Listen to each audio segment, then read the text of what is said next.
Hey guys, I hope you all are doing good. आज हम लोग SPOM सेट डी का पेपर नंबर 3 का चैप्टर नंबर 1 पढ़ने वाले हैं। Paper number 3 that is entrepreneurship and startup ecosystem, जिसमें हम चैप्टर नंबर 1 से शुरू करने वाले हैं। And chapter number 1 is introduction to entrepreneurship and startups. इसमें हम लोग बेसिकली यही देखेंगे कि एंटरप्रेन्योरशिप क्या होती है, एंटरप्रेन्योरशिप का एवोल्यूशन कैसा हुआ, क्या क्या टाइप्स होते हैं, रोल क्या होता है, global startups, Indian startups, entrepreneur कैसे बनते हैं, क्या क्या क्वालिटीज़ होती हैं, क्या क्या स्किल्स रिक्वायर्ड होती हैं, DPIIT eligibility, government initiatives in India, ये सब हम पढ़ने वाले हैं आज। ठीक है, तो हम स्टार्ट करते हैं डायरेक्टली कि एंटरप्रेन्योरशिप होती क्या है। ठीक है, एंटरप्रेन्योरशिप में प्रोसेस होती है जिससे कि आप एक नया बिजनेस स्टार्ट करते हो और वो नया बिजनेस रन करते हो।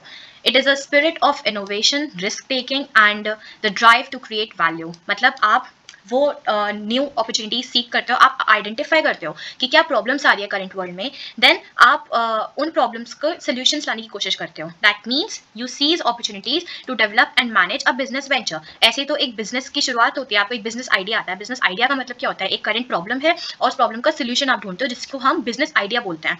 इससे आप इनोवेट करते हो, आप नए नए सोल्यूशंस लेके आते हो अपनी क्रिएटिव थिंकिंग से, and then this is how you develop and manage a business venture. Entrepreneur activity क्या क्या करती है? इससे एक न्यू जॉब्स क्रिएट करती है, इनोवेशन होती है, market competition, economic independence and it encourages capital investment. ये सारी चीज़ें अभी हम डिटेल में आगे पढ़ने वाले हैं। ओके, तो ये चीज़ इंपॉर्टेंट हो जाती है फॉर MCQs कि एंटरप्रेन्योर एक फ्रेंच वर्ड से आता है, entrepreneur. Okay, that means to start something.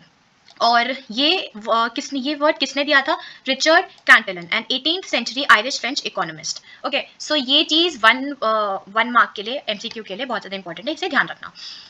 Then इसमें बता रखा है कि एंटरप्रेन्योर्स के क्या क्या अलग कैरेक्टरिस्टिक्स होते हैं। वो इंडिपेंडेंट होते हैं, they are passionate, they are visionary, उनके पास एक विजन होता है कि वो क्या करना चाहते हैं फ्यूचर में, कैसे कैसे प्रॉब्लम्स के सॉल्यूशंस लाना चाहते हैं। Then innovators, they bring in new ideas and they create new opportunities, they are resilient and they are tenacious. Okay, हम ये सब और अच्छे से डिटेल में पढ़ने वाले हैं, so don't worry about that. हम अब स्टार्टअप्स के बारे में देखते हैं कि स्टार्टअप्स क्या होते हैं। स्टार्टअप्स एक न्यूली एस्टैब्लिश्ड कंपनी, जैसे कि मैं हूँ, मैंने एक नई कंपनी खोली है, तो उसको मैं बोलूंगी स्टार्टअप। ओके, एक कोई भी कंपनी जो आप नई नई खोलते हो, दे आर न्यूली एस्टैब्लिश्ड, उनको हम स्टार्टअप्स बोलते हैं।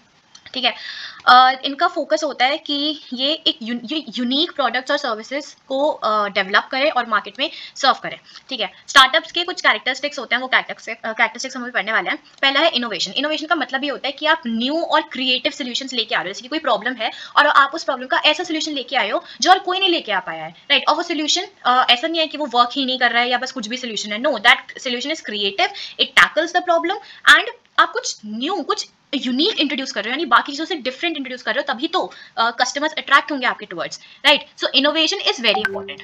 देन आता है risk and reward. New ventures operate in a risky environment. मतलब जितने भी न्यू वेंचर्स होते हैं, कोई गारंटी नहीं है कि आप सक्सेसफुल होगे ही या नहीं होगे, राइट?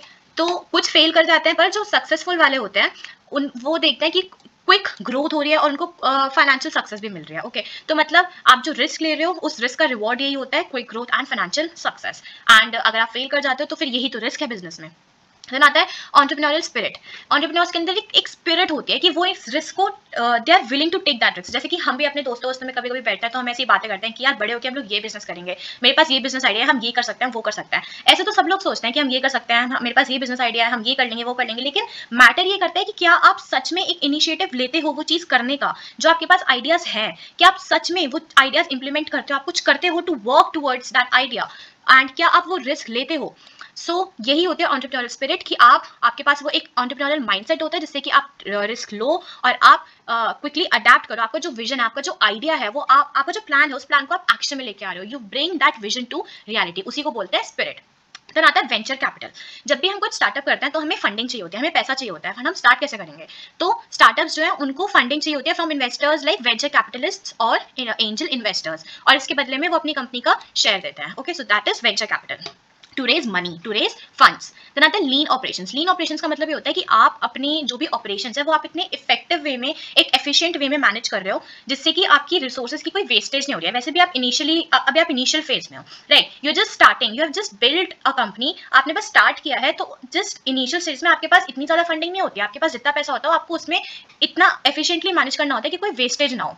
ठीक है, so you have to do more with fewer resources, क्योंकि इनिशियली हमारे पास रिसोर्सेज कम होते हैं, लिमिटेड होते हैं, तो हमें उनको ढंग से यूटिलाइज करना होता है। तो लीन ऑपरेशंस का मतलब ये होता है कि no wastage. Okay, you should focus on efficiency and cost effectiveness. Then आता है रैपिड ग्रोथ। जो सक्सेसफुल स्टार्टअप्स होते हैं एक बार वो चल गए ना, आपने सुना होगा कि भाई एक बार बिजनेस चल गया ना फिर तो पैसे से पैसा बनता चला जाता है। तो वही चीज़ है यहाँ पे कि जो सक्सेसफुल स्टार्टअप्स होते हैं एक बार आपका स्टार्टअप चल गया, सक्सेसफुल हो गया, then they grow quickly and आप अपने ऑपरेशन भी एक्सपैंड करते हो, आप न्यू मार्केट्स में जाते हो, और आप न्यू मार्केट्स में जाते हो तो आपको एक न्यू कस्टमर बेस मिलता है, सेगमेंट कस्टमर सेगमेंटेशन होता है, so that way there is a rapid growth in your business. फिर आता है इकोसिस्टम सपोर्ट। स्टार्टअप्स को एक सपोर्टिव एनवायरनमेंट चाहिए होता है, मतलब कि क्योंकि आप न्यूली एक चीज स्टार्ट कर रहे हो, so you need mentorship, you need networking with professionals and investors, stake holders, so you get access to resources. Okay, तो एक इकोसिस्टम सपोर्ट की भी बहुत जरूरत होती है। देन आता है failure and learning. Failure common है, ऐसा नहीं होता कि आप कोई भी चीज स्टार्ट कर रहे हो तो आपको बस उसमें सक्सेस ही सक्सेस मिलती चली जाएगी। नो, आप मिस्टेक्स भी करते हो, आप गलतियां भी करते हो, बहुत बार फेल भी होते हो, बट आपका अप्रोच क्या होना चाहिए कि आप जितने भी बार फेल हो रहे हो यू बाउंस बैक एंड आप नेक्स्ट टाइम आप ट्राई करते रहो और किसी ना किसी टाइम तो आप सक्सेसफुल हो गए। So you have to often change your approach before finding a successful business model. अगर एक चीज वर्क नहीं करी, एक बार आप फेल हो गए, दैट डजंट मीन कि अभी कभी वर्क नहीं करेगा। आप अपनी स्ट्रैटेजीज को चेंज करो, अपने अप्रोच को चेंज करो and try and find a successful business model. आता है एग्जिट स्ट्रैटेजीज। बहुत सारे स्टार्टअप्स जो होते हैं वो अपने एग्जिट्स को पहले से प्लान करके रखते हैं कि यार अगर ये वर्क नहीं किया तो हम एग्जिट कैसे लेंगे, और एग्जिट कैसे लेते हैं, बाय बीइंग एक्वायर्ड और गोइंग पब्लिक। या तो कोई किसी के साथ मर्ज हो जाओ, कोई आपकी कंपनी एक्वायर कर ले, लाइक दैट। और ये क्यों करते हैं, ताकि जिन लोगों ने भी अपना पैसा लगाया, इन्वेस्टर्स और फाउंडर्स को कुछ ना कुछ रिटर्न तो मिल जाए, सब कुछ वेस्ट ना चला जाए। देन आता है टेक्नोलॉजी फोकस। स्टार्टअप्स जो है वो टेक ड्रिवन फील्ड्स में ऑपरेट करते हैं, यानी कि वो जो टेक्नोलॉजिकल एडवांसमेंट्स है उसका यूज करते हैं, जैसे कि सॉफ्टवेयर, एआई, बायोटेक्नोलॉजी, ताकि वो जो अभी जो इस इन्वायरमेंट में रैपिड चेंजेस हैं, जो डायनामिक इन्वायरमेंट में सारे बिजनेसेस फंक्शन कर रहे हैं, आप उस मार्केट के साथ पेस रख पाओ। So you have to adapt accordingly. फिर आता है culture, values and leadership. Startups जो होते हैं वो प्रायोरिटाइज करते हैं कि वो एक डायनामिक और इनोवेटिव कल्चर में वर्क करें, ताकि वो एक टॉप टैलेंट को रिटेन कर पाए। ठीक है, why is this important, because आपको वैल्यू करना पड़ेगा, you have to create that culture, you have to create that environment जहाँ पे एम्प्लॉयज को लगे कि हाँ उनकी वैल्यू की जा रही है, they are being heard and they are being valued. So this way only you can collaborate to attract a top talent. ठीक है, सो एंटरप्रेन्योरशिप का जो डायनामिक नेचर है, इससे क्या क्या होता है, हमारे पास फ्रेश आइडियाज आते हैं जिसको हम इनोवेशन बोलते हैं, फ्रेश आइडियाज, टेक्नोलॉजी, सोल्यूशन, जिससे क्या होता है प्रोडक्टिविटी एनहांस होती है एंड इकोनॉमी की भी ग्रोथ होती है। Successful startups often lead to increased consumerism, जो कि हमारी लोकल और ग्लोबल मार्केट डायनामिक्स को पॉजिटिवली इन्फ्लुएंस करता है।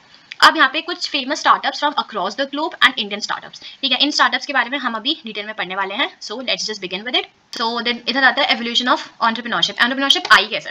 सबसे पहले तो एकदम अर्ली स्टेजेस में क्या होता था, एक्सचेंज ऑफ गुड्स। आपने सुना होगा बार्टर सिस्टम, एक चीज के बदले कोई और चीज देना, जैसे दाल के बदले राजमा ले लेना, इस टाइप का कुछ भी, just exchange of goods in ancient and tribal societies. ठीक है, पहले तो ये होता था, फिर उसके बाद धीरे धीरे अपॉर्चुनिटीज आई, लोगों को चीजों के बारे में पता चलने लगा और स्पेशलाइज टास्क होने लगे, जैसे कि crafting a jewellery, making weapons and creating tools for farming. ठीक है, और ये सब जो गुड्स का एक्सचेंज होता था ना, इन्हीं एक्सचेंज की वजह से एंटरप्रेन्योरशिप का जन्म हुआ।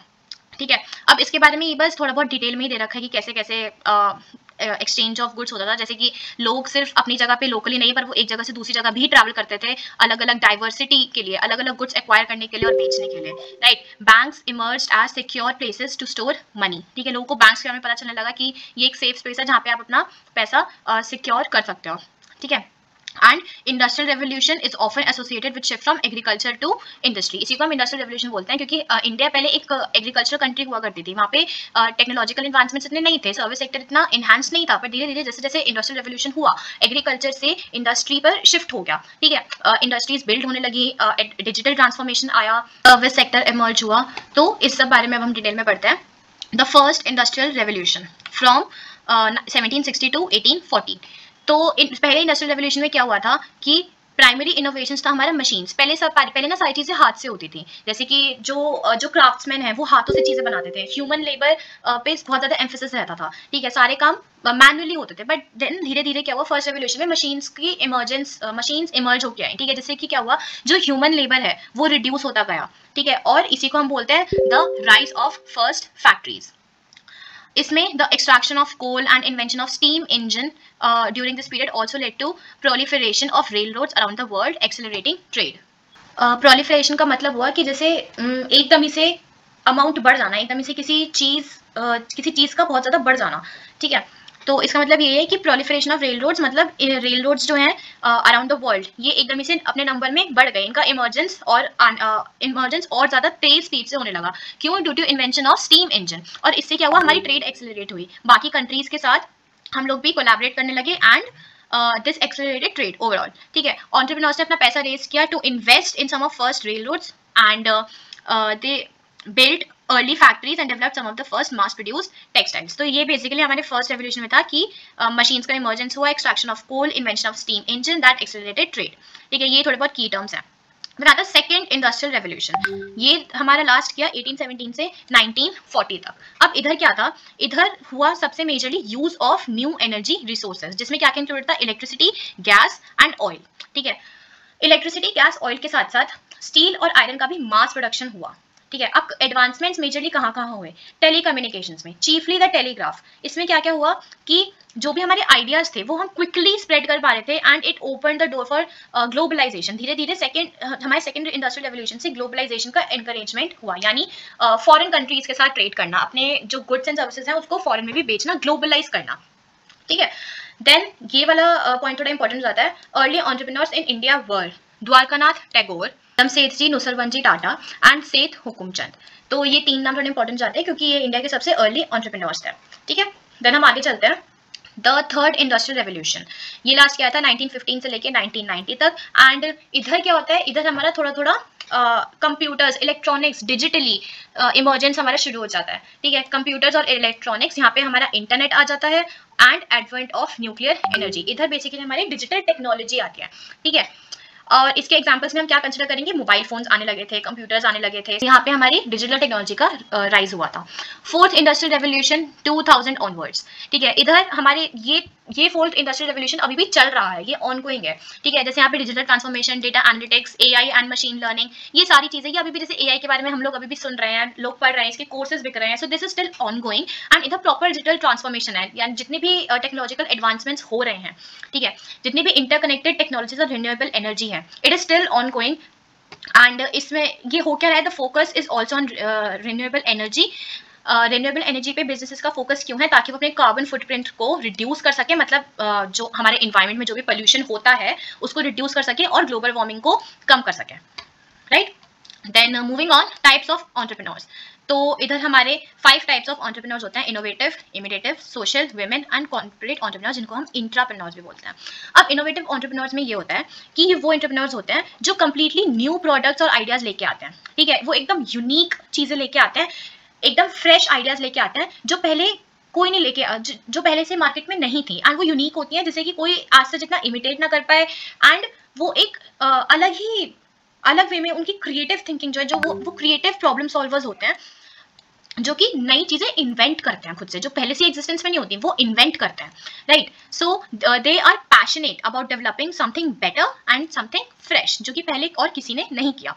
ठीक है, तो वो हमेशा ट्राई करते हैं कि वो इम्प्रूव करें और वो चेंज लेके आए। ठीक है, they utilise new tools, technologies and strategies. अब इधर ये डिस्ट्रप्टिव चेंजेस जो है, ये कीवर्ड हो गया। ठीक है, these businessmen frequently develop new markets and make disruptive changes to their businesses as a consequence of their inventive attitude. Disruptive changes मतलब कि वो ऐसे changes लेके आते हैं कोई प्रिडिक्ट ना कर पाए, एकदम अनप्रिडिक्टेबल शिफ्ट होता है, कुछ ऐसे चेंजेस होते हैं जो कोई सोच ही नहीं सकता, इतने यूनिक होते हैं, इन्हीं को हम डिस्ट्रप्टिव चेंजेस बोलते हैं। अब सबके ना एग्जांपल्स दे रखे हैं, तो एग्जांपल्स रीड करना बहुत जरूरी है, जैसे कि SpaceX, UPI, Zomato, ये सब डिस्ट्रप्टिव चेंजेस थे, किसी ने ऐसा प्रेडिक्ट नहीं किया था।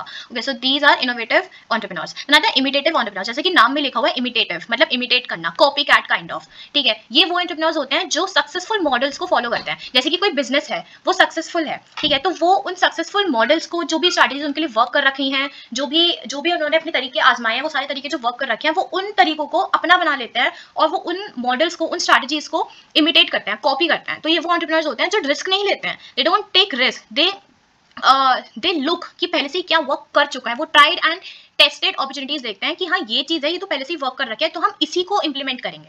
ठीक है, so they look to what has worked in the past and try to replicate it in their own business. तो वो रिस्क नहीं लेते हैं, वो पहले से जो चीज वर्क कर रखी है वो उसी को अपना बना लेते हैं और उसी को इंप्लीमेंट करते हैं। ठीक है, तो वो कोई भी प्रोडक्ट कॉपी कर सकते हैं, कोई बिजनेस मॉडल कॉपी कर सकते हैं, कोई मार्केट स्ट्रैटेजी कॉपी कर सकते हैं, या फिर तीनों एलिमेंट का मिक्स, सारी चीजें आपस में थोड़ी मिक्स करके ये सब कॉपी कर सकते हैं। अब ऐसा नहीं होता है कि जो इमिटेटिव एंटरप्रेन्योर्स होते हैं इनका तो कोई रोल ही नहीं होता है, तो कुछ इंपॉर्टेंट ही नहीं होता है, तो बस कॉपी ही करे जा रहे हैं। It's not like that. वो एक न्यू पर्सपेक्टिव भी लेके आ सकते हैं, और हो सकता है कि वही पुरानी चीजें एग्जिस्टिंग स्ट्रैटेजीज को इंप्लीमेंट करते वक्त उन्हें कुछ आइडिया आए कि हाँ इधर ये मॉडिफिकेशन हो सकता है, इधर हम अगर ये चेंज कर दें तो ये चीज और अच्छे से वर्क कर सकती है और इफेक्टिव हो सकता है। So they can also make modifications that improve upon the original idea. ठीक है, अब जो ऐसे एंटरप्रेन्योर्स होते हैं ये मोस्टली हमें डेवलपिंग कंट्रीज में मिलते हैं, जो कि इनोवेशन को कॉपी करते हैं।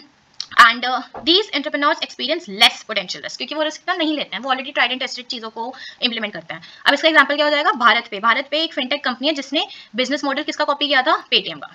ठीक है, तो ना सोशल एंटरप्रेन्योर्स। सोशल एंटरप्रेन्योर्स वो एंटरप्रेन्योर्स होते हैं जिनका प्राइमरी फोकस ये होता है कि वो सोसाइटल चैलेंजेस को एड्रेस करेंगे। ठीक है, and they will drive a positive social change, जो इन्वायरमेंट में एक सोशल चेंज लेके आना चाहते हैं। ठीक है, ये वो एंटरप्रेन्योर्स होते हैं।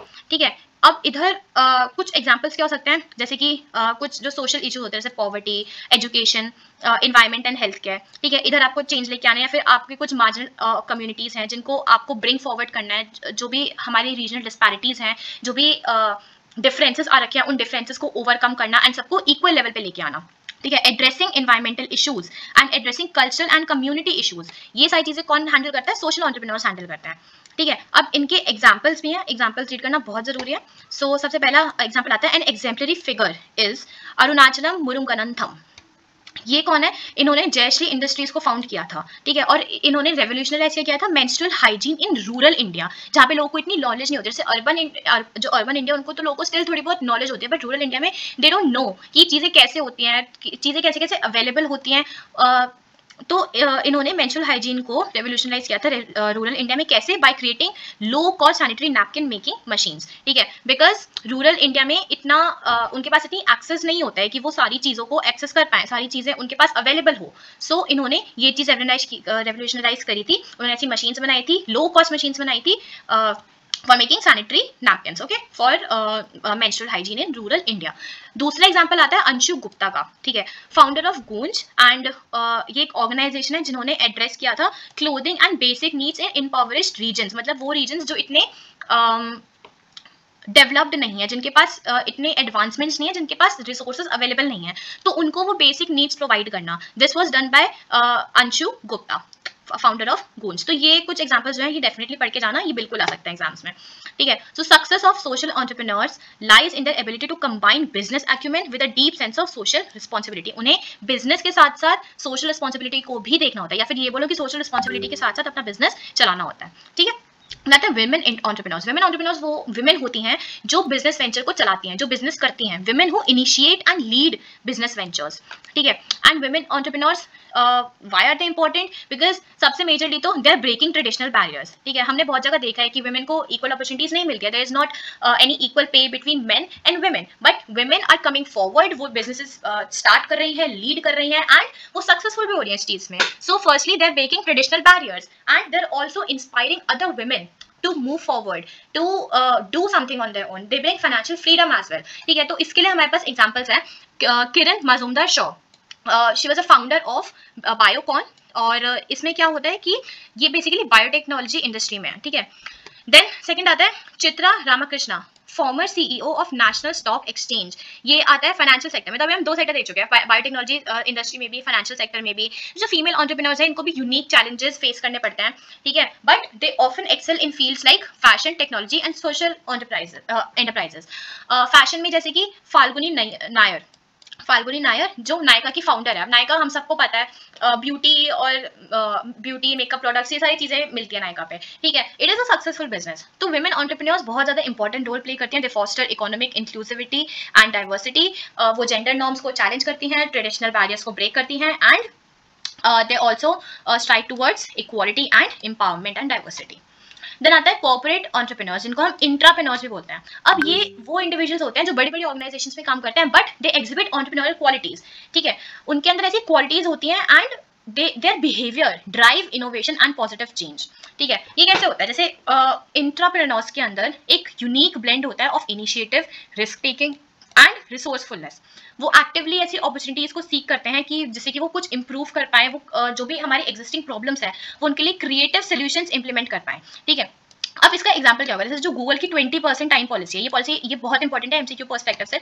गूगल 20% टाइम पॉलिसी, इसके अकॉर्डिंग क्या होता है कि जो एम्प्लॉइज हैं वो अपने वर्क आवर्स का 20% जो है वो डेडिकेट कर सकते हैं अपने पर्सनल प्रोजेक्ट्स पे, ठीक है। तो इससे क्या होता है, it fosters an entrepreneurial culture, ठीक है। मतलब ऐसे नहीं कि एम्प्लॉइज पर काम कर जा रहे हैं, नो, उनको अपना एक पर्सनल टाइम भी मिल रहा है, ठीक है। So and why was this implemented, to keep employees happy, ठीक है, to avoid employees from having a complete burnout, a complete exhaustion, ठीक है। सो ये भी क्या हुआ, ये एंटरप्रेन्योर्स ने क्या किया, ये एक एम्प्लॉयज को रिटेन करने के लिए भी एक स्ट्रैटेजी हुई, ठीक है।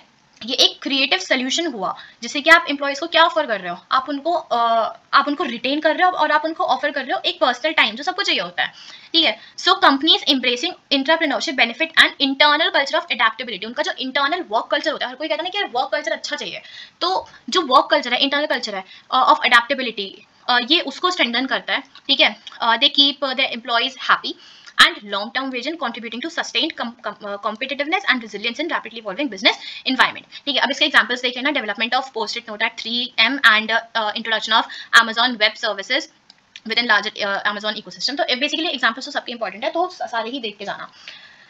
देन इधर बताया है कि अनफेवरेबल सर्कमस्टेंसेस जो एंटरप्रेन्योर्स को फेस करने पड़ जाते हैं, that is lack of trained workers, उनके पास स्किल्ड लेबर नहीं होती है, लोग कंप्लीटली एजुकेटेड नहीं होते हैं, ठीक है। सो सबसे पहले तो यह आ जाता है। दूसरा होता है business unfriendly environment coupled with absence of suitable education, लोगों को रिक्वायर्ड एजुकेशन नहीं है, वो रिक्वायर्ड क्वालिफिकेशन नहीं है, that's why they are not trained. Then research and development support ecosystem, lack of capital and infra facilities, उनके पास proper infra नहीं है, प्रॉपर फंडिंग नहीं है, जिससे कि जो अनट्रेन पर्सनल है वो उनको ट्रेन कर पाए, उनको एजुकेट कर पाए, राइट। तो with increased pressures on economies to generate employment, government across the world is also driving a transformative change, ठीक है। प्रेशर जो है वो बहुत ज़्यादा बढ़ रहा है एम्प्लॉयमेंट के लिए, क्योंकि बहुत सारे लोग अनएम्प्लॉयड हैं। सो वो एम्प्लॉयमेंट अपॉर्चुनिटीज क्रिएट करने के लिए प्रेशर इतना बढ़ गया है कि अब गवर्नमेंट भी स्टेप्स ले रही है ताकि वो एक ट्रांसफॉर्मेटिव चेंज लेके आ सके, ठीक है। गवर्नमेंट इनिशिएटिव्स जैसे कि स्टार्टअप इंडिया, इससे क्या हो रहा है कि ताकि लोग इजिली बिजनेस कर पाए, वो रेगुलेटरी बर्डन्स को ईज कर पाए, ठीक है, ताकि बिजनेसेस को एक फाइनेंशियल सपोर्ट मिले, उनके पास ये जो एडमिनिस्ट्रेटिव फॉर्मेलिटीज हैं वो कम हो and they can function smoothly and efficiently, ठीक है। देन आता है role of entrepreneurship and startups in economic development. Entrepreneurship and startups they foster innovation and technological advancement, ठीक है। ये बस इंट्रोडक्शन दे रखा है। जैसे इंडिया के पास एक सर्ज आया है इनोवेटिव स्टार्टअप्स का, मतलब इंडिया में सडनली इनोवेटिव स्टार्टअप्स बहुत बढ़ गए हैं, जैसे कि Biocon in biotech sector, OYO in hospitality, Zomato in food delivery.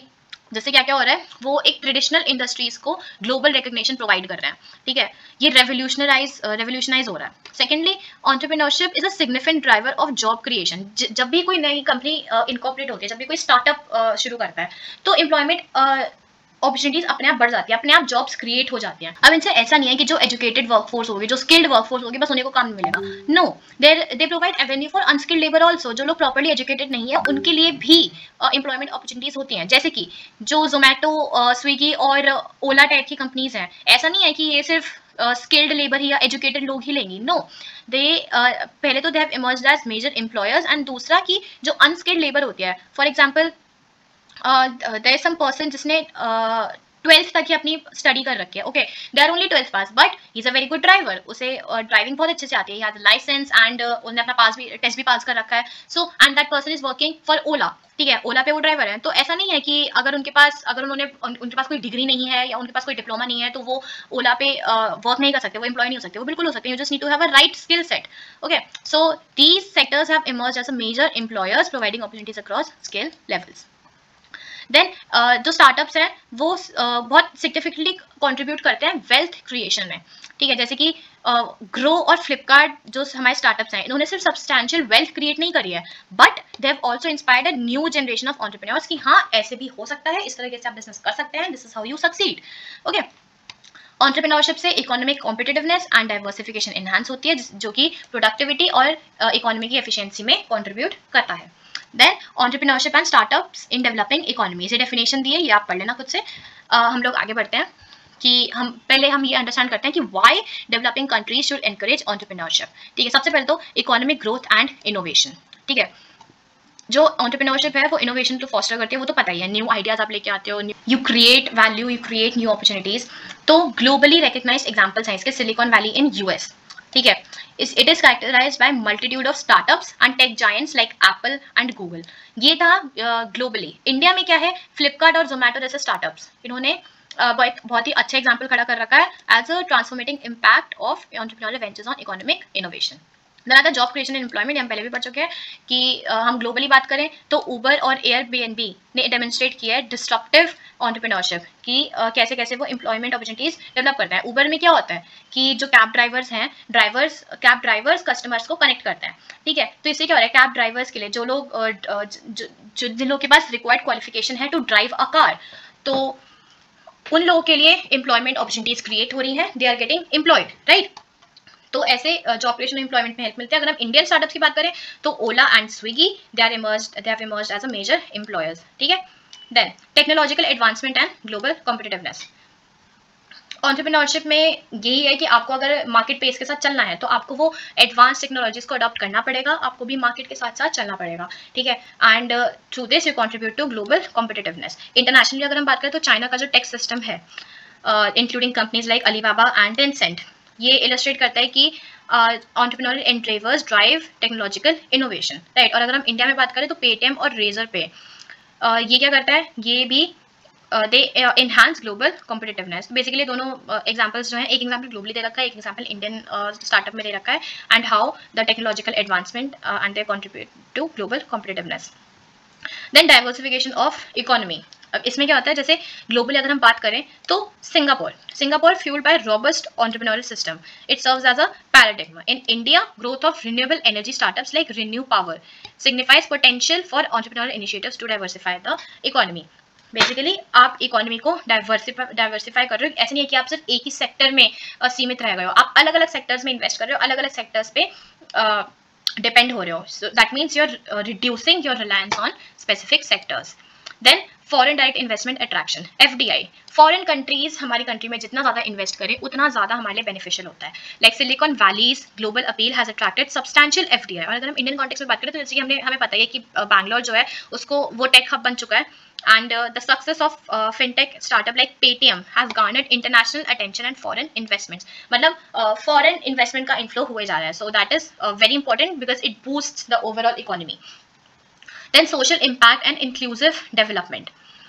Entrepreneurship can address societal challenges and contribute to inclusive development. हम globally बात करें तो initiatives like Tom's Shoes exemplify social entrepreneurship. और अगर हम इंडिया में बात करें तो Advent Eye Care provide affordable eye care solutions. मतलब लोग जो अफोर्ड कर पाए वो आई केयर सोल्यूशंस प्रोवाइड करते हैं. एंड इट डेमोन्स्ट्रेट्स कि एंटरप्रेन्योरशिप कैसे एक पॉजिटिव सोशल चेंज ला सकता है, कंट्रीब्यूटिंग टू इंक्लूसिव डेवलपमेंट.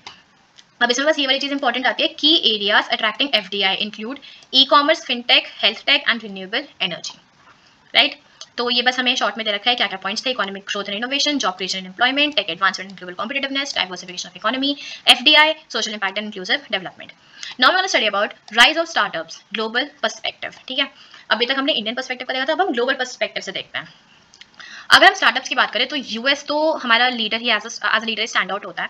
ठीक है. एंड रेस्ट ऑफ इट इसमें बस हमें थोड़ा बहुत इंट्रो दे रखा है, लाइक अबाउट चाइना एंड इधर about US. So you can give it a rough reading, but बहुत ज़्यादा रेलेवेंट नहीं है ये. सो यहाँ पे सीधा आते हैं. Startups have instead a proactive and risk taking mindset among young individuals. ठीक है, ये चीज़ हम लोगों को भी पता है कि हम कोई भी अगर बिजनेस स्टार्ट करेंगे तो उसमें रिस्क तो है ही. ठीक है, we have to embrace challenges and pursue unconventional paths in business. ठीक है, बट ये जो कल्चर है, जो स्टार्टअप कल्चर है, it has shifted the paradigm from conventional career aspirations to more entrepreneurial outlook. ठीक है, स्टार्टअप्स जो है वो एम्फोसाइज करते हैं एजिलिटी एंड अडेप्टेबिलिटी पे, एंड वो यंग एंटरप्रेन्योर्स को यही सिखाते हैं कि आपको जो रैपिडली चेंजिंग बिजनेस एनवायरनमेंट है इसमें आपको रेजिलिएंटली पेस अप करना पड़ता है, आपको रेजिलिएंट रहना पड़ता है, and you have to be adaptable. Now we are going to study about global startups. कौन से ग्लोबल स्टार्टअप्स थे, हम इसमें से कुछ देखने वाले हैं. सबसे पहले आता है टेस्ला. सब जानते हैं टेस्ला के बारे में. एलॉन मस्क ने फाइंड किया था ये, एंड इसका वैल्यूएशन था, सरपास कर गया था $800 बिलियन से. एंड टेस्ला था क्या, it was just development of electronic vehicle. ठीक है, ये जो ईवी मार्केट है, जो इलेक्ट्रॉनिक व्हीकल्स की मार्केट है, ये कंपनी जो है टेस्ला उसमें एक लीडर था, एक ग्लोबल ईवी मार्केट में लीडर था. ठीक है, एंड ये करता क्या था, ये जो बैटरी टेक्नोलॉजी है उसका लॉन्ग लाइफ स्पैन था, इट वाज फास्ट चार्जिंग, ये सब उसके कुछ बेनिफिट्स थे, and specially advancements in autonomous driving. ठीक है, और तभी एक जो कंपनी है ये ईवी मार्केट की लीडर भी थी. दूसरा उबर. सबके बारे में पता है, हम लोग अभी भी यूज करते हैं पब्लिक ट्रांसपोर्टेशन। ये किसने को फाउंड किया था? Co-founded by Travis Kalanick and Garrett Camp, ठीक है, जिसका वैल्यूएशन $70 बिलियन से भी एक्सीड किया था। एंड ये है क्या? ये एक यूजर फ्रेंडली मोबाइल ऐप है जो कि टैक्सी और राइड शेयरिंग इंडस्ट्री को रेवोल्यूशनाइज करता है। उबर पे उबर कैब ड्राइवर्स होते हैं जो कि कनेक्ट करता है उन कस्टमर्स से जिनको कैब ड्राइवर्स की एक स्पेसिफिक लोकेशन पे जाने की जरूरत होती है, ठीक है। सो यही उबर यही है, यूजर फ्रेंडली मोबाइल ऐप है। And Uber's business strategy focuses on rapid expansion and diversification into services like Uber Eats and platform-centric approach, allowing for continuous innovation in urban mobility. तीसरा हम बात करते हैं Airbnb. Airbnb founded in 2008, Brian Chesky, Nathan Blikarczyk and Joe Gebbia co-founded Airbnb, जिसका valuation $100 billion से भी exceed किया था। और Airbnb क्या करता है, ठीक है, it enables users to rent lodging and unique travel experiences। वो पर्सनलाइज्ड और लोकल ट्रैवल एक्सपीरियंसेस पे एम्फसाइज करता है और लोगों को उस हिसाब से होटल एकोमोडेशंस प्रोवाइड करता है, ठीक है, डिपेंडिंग अपॉन उन्हें कहाँ जाना है, उनको कैसा ट्रैवल एक्सपीरियंस चाहिए, उनका बजट क्या है, ऐसे करके, ठीक है। देन आता है Stripe, founded in 2010, brothers Patrick and John Collison founded Stripe, a fintech startup जिसका वैल्यूएशन $100 बिलियन से भी ज्यादा था। और स्ट्राइप का क्या करता था? ऑनलाइन पेमेंट प्रोसेसिंग को सिंप्लीफाई करता था फॉर बिजनेसेस, ठीक है। इसने एक सिक्योर और एफिशिएंट पेमेंट सॉल्यूशंस, एक सिक्योर प्लेटफॉर्म प्रोवाइड किया जहाँ पे आप इजीली अपनी ऑनलाइन पेमेंट को प्रोसेस कर सकते हो। इसकी बिजनेस स्ट्रैटेजी क्या थी कि इसने फ्रेंडली टूल्स को डेवलप किया था, एक seamless integration for e commerce and subscription services भी थी एंड मोबाइल पेमेंट्स जो कि आप इजीली सिक्योर वे में कर सकते थे। देन है Planetary Technologies, founded by Peter Thiel, Alex Karp and others. Planetary Technologies has become a leader in data analytics and intelligent software. अब ये बहुत इंपॉर्टेंट है कि data analytics and intelligent software में कौन लीडर है? Planetary Technologies लीडर है, जिसका वैल्यूएशन $40 बिलियन से भी ज्यादा था, मतलब ओवर $40 बिलियन। एंड इसकी बिजनेस स्ट्रेटजी किसके अराउंड इन्वॉल्व करती थी? बिग डेटा एनालिसिस, जो कि ऑर्गेनाइजेशंस को एड करता था in making decisions and ensuring national security. Then SpaceX, जो कि 2002 में फाउंड किया गया था बाय एलॉन मस्क, और इसका वैल्यूएशन जो था $100 बिलियन को भी एक्सीड किया था। SpaceX ने क्या किया था? उसने उसकी टेक्नोलॉजी में ये इंक्लूडेड था कि वो रॉकेट सिस्टम्स को रीयूज कर सकते, जैसे एक बार रॉकेट बनाओ और वो लॉन्च हो गया, उसके बाद भी you could reuse those rocket systems, okay. So ये एक मेजर ब्रेक थ्रू था जिसने स्पेस एक्सप्लोरेशन को रीडिफाइन किया था, ठीक है। एंड इसने जो भी स्पेस ट्रैवल की जो कॉस्ट थी उसको सिग्निफिकेंटली रिड्यूस किया था, ठीक है। सो इसका business strategy revolves around fostering commercial space exploration, reducing space travel costs and working towards enabling human colonization of Mars. Another Zoom video communications, सबको पता है ये, जब कोविड-19 में हमारी स्कूल की क्लासेस चलती थी तो हम लोग जूम पर ही करते थे। एंड हम सबको भी पता है कि हमने क्या क्या कांड कर रखे हैं जूम पर एनोनिमसली एंटर करके। सो या फन टाइम। जूम किसने फाउंड किया था? एरिक युआन ने, जिसका वैल्यूएशन $100 बिलियन से भी ज्यादा का था। और जूम क्या प्रोवाइड करता है? एक वीडियो कॉन्फ्रेंसिंग है, वीडियो कॉन्फ्रेंसिंग टेक्नोलॉजी जिसमें लोग वर्चुअली कनेक्ट कर सकते हैं फ्रॉम डिफरेंट रीजन्स। एंड इनका जो बिजनेस स्ट्रैटेजी है वो क्या इन्वॉल्व करता है? It facilitates remote work, virtual collaboration and continuous innovation to enhance the user experience. Then आता है Snap Incorporation, Evan Spiegel, Bobby Murphy and Reggie Brown, इन लोगों ने स्नैपचैट को फाउंड किया था एंड इनका वैल्यूएशन $100 बिलियन से भी एक्सीड किया था। स्नैप की टेक्नोलॉजी ही यही है, multimedia messaging and social media, ठीक है, जैसे कि और इनकी टारगेट मार्केट भी यंगर डेमोग्राफिक्स ही थी। और ये करते क्या है, मतलब स्नैप हम सबको ही पता है, स्नैपचैट फिल्टर्स हैं, आप उस पर मैसेज कर सकते हो, टेक्स्ट कर सकते हो, फोटोज भेज सकते हो, लोग स्ट्रीक बनाते हैं स्नैपचैट पे। सो या innovative features and augmented reality experiences, you know, dog filter. So anyway, next आता है DoorDash, founded in 2013, Tony Xu, Andy Fang and Stanley Tang को फाउंडेड DoorDash, ठीक है। और ये क्या एक फूड डिलीवरी स्टार्टअप है जिसका वैल्यूएशन $70 बिलियन के अराउंड था, ठीक है। इससे क्या एक लोकल फूड डिलीवरी सर्विसेज, जैसे कि हमारे यहाँ पे जोमेटो, स्विगी है, वैसे ही आप ऑनलाइन फूड ऑर्डर कर सकते हो। एंड इनकी बिजनेस स्ट्रैटेजी है कि अपना डिलीवरी नेटवर्क को एक्सपैंड करें, मतलब सिर्फ लोकली फूड डिलीवरी के बजाय आप और भी रीजन्स में आप फूड डिलीवरी कर पाओ अपने, और ऐसे सेंटर्स खोलो। एंड ये भी है कि आप रेस्टोरेंट्स के साथ पार्टनरशिप्स भी कर सकते हो, ठीक है। सो यही इनका बेसिकली बिजनेस स्ट्रैटेजी इन्हीं सब के अराउंड इवॉल्व करती है। आता है DD चुक्सिंग, founded in 2012, Sheng Wei and Jean Liu founded Didi Chuxing, a Chinese ride hailing giant valued at over $60 billion, ठीक है। ये उबर की तरह है, मतलब इसका कंपेटिटर उबर ही है एक राइड शेयरिंग मार्केट में। और सेम ही है, ऊबर जैसा सेम ही है, बार बार रिपीट करने का कोई पॉइंट नहीं है। बस इनकी बिजनेस स्ट्रैटेजी हम देख लेते हैं कि business strategy includes dominating Chinese market, ठीक है, चाइनीज ऐप है, चाइनीज मार्केट, और ये ग्लोबली भी एक्सपैंड करना चाहता है through strategic partnerships and acquisitions and integrating additional services like bike sharing and autonomous driving technologies, ठीक है। अब ये हमने बात करी थी ग्लोबल स्टार्टअप्स के बारे में, now we gonna talk about Indian startups, ठीक है। इंडियन स्टार्टअप्स में भी वही है, they have emerged as a vibrant contributor to global entrepreneurial landscape, highlighting innovation, resilience and adaptability. जैसे बैंगलोर को हम अपना टेक हब बोलते हैं, right, so it is often referred to as Silicon Valley of India because ये एक tech innovation का hub बन चुका है, ठीक है। It is one of the IT sector of India and Indian government ने भी बहुत सारे इनिशिएटिव्स ले रखे, जैसे कि स्टार्टअप इंडिया, जैसे कि आप फाइनेंशियल सपोर्ट प्रोवाइड करते हो, मेंटरशिप प्रोवाइड करते हो एंड रेगुलेटरी प्रोसेस को ईज कर देते हो, ठीक है। And notable success stories include Flipkart and e commerce giant and Paytm, a fintech power house, जिन्होंने दोनों ही ग्लोबली भी एक सब्सटेंशियल इंपैक्ट कर रखा है। अब हम पढ़ते हैं कि हमारे इंडियन स्टार्टअप इकोसिस्टम में कौन कौन से बिजनेसेस सक्सेसफुल हुए हैं। सबसे पहले आता है फ्लिपकार्ट। 2007 में फाउंड किया गया था बाय सचिन बंसल एंड बिनी बंसल। फ्लिपकार्ट एक ई कॉमर्स प्लेटफॉर्म है इंडिया में जिसका वैल्यूएशन $37 बिलियन से भी ज़्यादा हो रखा है, सरपास कर रखा है, और इसने ऑनलाइन रिटेल को रेवोल्यूशनलाइज कर दिया है, ठीक है। इसमें आप इनोवेशन जैसे cash on delivery and robust coordination, ठीक है। रोबस्ट कोऑर्डिनेशन की का मतलब यहाँ पे ये हुआ कि जैसे कस्टमर ने कोई ऑर्डर प्लेस किया तो वो जो ऑर्डर है वो उस कंपनी से सबसे पहले वो कंपनी के पास जाएगा, देन वो ऑर्डर सबसे पहले बना जाएगा, मतलब जो भी आपने ऑर्डर किया है उस ऑर्डर को सिलेक्ट किया जाएगा, निकाला जाएगा, देन उसे शिप किया जाएगा, देन एक डिलीवरी मैन आएगा आपके घर पे आपको डिलीवर करके जाएगा। तो इन सब में कोऑर्डिनेशन चाहिए होता है, ठीक है। देन एग्रेसिव एक्सपेंशन, ये नहीं कि बस कुछ ही एरियाज में अवेलेबल है, no, all over the country ये अच्छे से अवेलेबल होना चाहिए सो दैट लोगों के डोर स्टेप पे डिलीवरी अवेलेबल हो। And strategic acquisition, for example Myntra, and focusing on customer-centric approaches leading to acquisition by Walmart. Then second आता है Paytm, founded in 2010 by Vijay Shekhar Sharma, जिसका ये एक फिनटेक कंपनी है, इसका वैल्यूएशन $60 बिलियन के आसपास था। ये एक मोबाइल पेमेंट्स प्लेटफॉर्म है जिससे जो कि अब डिजिटल बैंकिंग में भी एक्सपैंड हो चुका है and financial services also, e commerce and financial services. इससे क्या होता है, आप इजीली ये एक मतलब आप इजीली इससे ऑनलाइन पेमेंट्स प्रोसेस कर सकते हो। It's a secure way of receiving payments and making payments. Then आता है ओला, फाउंडेड इन 2010, ऊबर के जैसे ऊबर से ही सिमिलर है, जिस Uber was founded internationally and Ola हमारे इंडिया में फाउंड किया गया है बाय भावेश अग्रवाल एंड अंकित भाटी, जिसका वैल्यूएशन ओवर $6 बिलियन था। ये वही है, इसने ट्रेडिशनल ट्रांसपोर्टेशन को डिसरप्ट किया है एंड इनकी बिजनेस स्ट्रैटेजीज इन्वॉल्व करती हैं continuous innovation, strategic partnerships and diversification into electric vehicles. Then आता है जोमैटो, फाउंडेड इन 2008, किसने फाउंड किया था, दीपेंद्र गोयल एंड पंकज चड्डा, इसका वैल्यूएशन $12 बिलियन से एक्सीड किया था।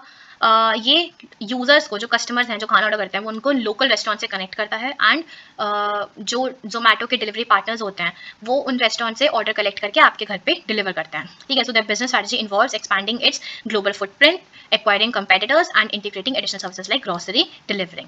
देन आता है Zerodha, founded in 2010 by Nitin Kamath and Nikhil Kamath, fintech company है और हमें बहुत अच्छे से पता है, ये एमसीक्यू के लिए भी बहुत ज़्यादा इंपॉर्टेंट है कि it has become India's largest retail stock broker, जिसका वैल्यूएशन अराउंड $3 बिलियन था, ठीक है। ये क्या करता है, ये कमीशन फ्री इक्विटी इन्वेस्टमेंट्स को ऑफर करता है यूजर्स को, ठीक है।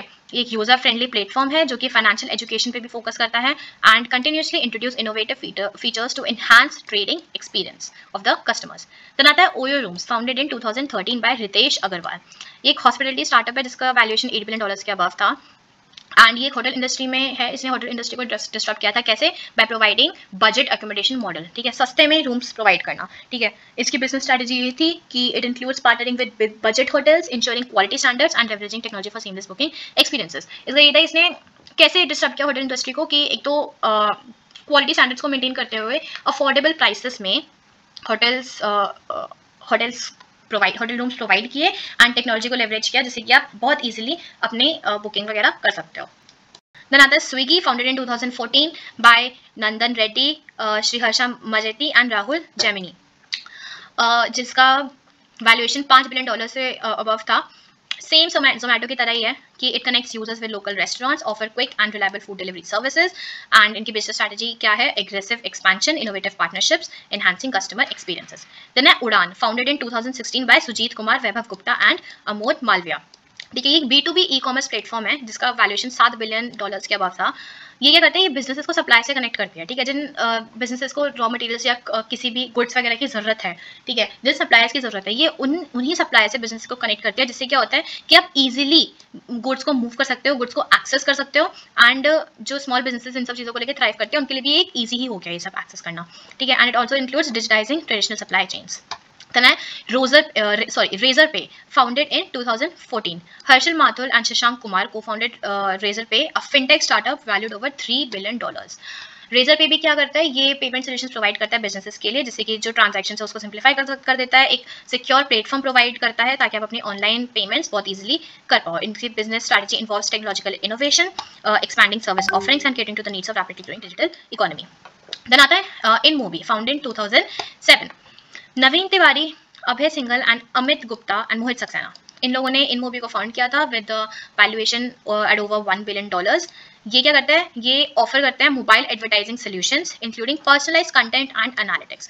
ठीक है, इनकी बिजनेस स्ट्रैटेजी क्या इन्वॉल्व करती है, global expansion, strategic acquisitions and staying at forefront of mobile advertising innovation. इन ये जितना भी हमें दे रखा है, हमें इन सब के बारे में बहुत अच्छे से पता है, बस एक रफ रीडिंग की जरूरत है एग्जाम से जाने से पहले। That's it. Now being an entrepreneur, अभी हमने ये देखा कि क्या क्या स्टार्टअप्स थे ग्लोबली और इंडिया में भी। देन एंटरप्रेन्योरशिप होती क्या है, क्या कैरेक्टरिस्टिक्स होते हैं, कैसे करते हैं। अब दूसरा है कि एंटरप्रेन्योर खुद कैसे होते हैं, how to be an entrepreneur. ठीक है, सो एंटरप्रेन्योर होते क्या है, it's a unique blend of passion, resilience and strategic vision.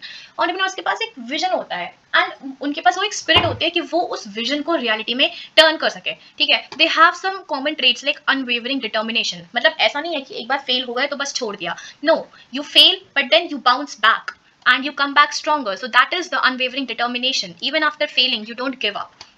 Adaptability and an appetite for risk taking. जैसा कि मैंने बोला कि सब लोग आपस में बात करते हैं कि भाई ये हम लोग बिजनेस करेंगे, कुछ क्रेजी कर देंगे, लेकिन हर कोई किसी का रिस्क टेकिंग एटीट्यूड नहीं होता है। लोग विलिंग नहीं होते हैं कि वो इतना बड़ा रिस्क ले सकें, लेकिन entrepreneurs they take risk.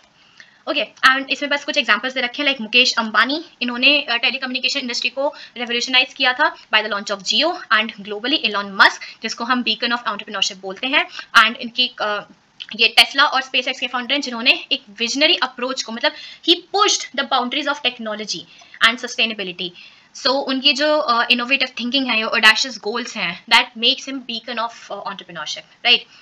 Then बस यहाँ पे एग्जाम्पल से रखे हैं, धीरूभाई अंबानीज रिलायंस और Jeff Bezos Amazon highlight that the right mix of vision, hard work and adaptability entrepreneurial endeavours can lead to transformative outcomes. मतलब जो ये जो एंडेवर्स जो ट्राई करते हो आप लोग, ये जो आप एफर्ट्स कर रहे हो, इनको आप लिटरली ट्रांसफॉर्मेटिव आउटकम्स में कैसे ट्रांसफॉर्म कर सकते हो।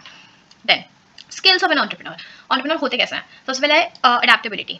ठीक है, जो सक्सेसफुल एंटरप्रेन्योर्स होते हैं वो मार्केट को रिकॉग्नाइज कर लेते हैं, वो देख लेते हैं कि यार दिक्कत क्या आ रही है, प्रॉब्लम क्या है, वो उन चीज़ों को आइडेंटिफाई कर लेते हैं। ठीक है, they recognise the markets and consumer preferences and technologies, and उनके पास वो एबिलिटी होती है कि वो अपनी स्ट्रैटेजीज को इस हिसाब से मोल्ड कर सके कि वो मार्केट के हिसाब से एडजस्ट कर सके, and they remain competitive. Okay, and they make informed decisions to stay relevant and competitive.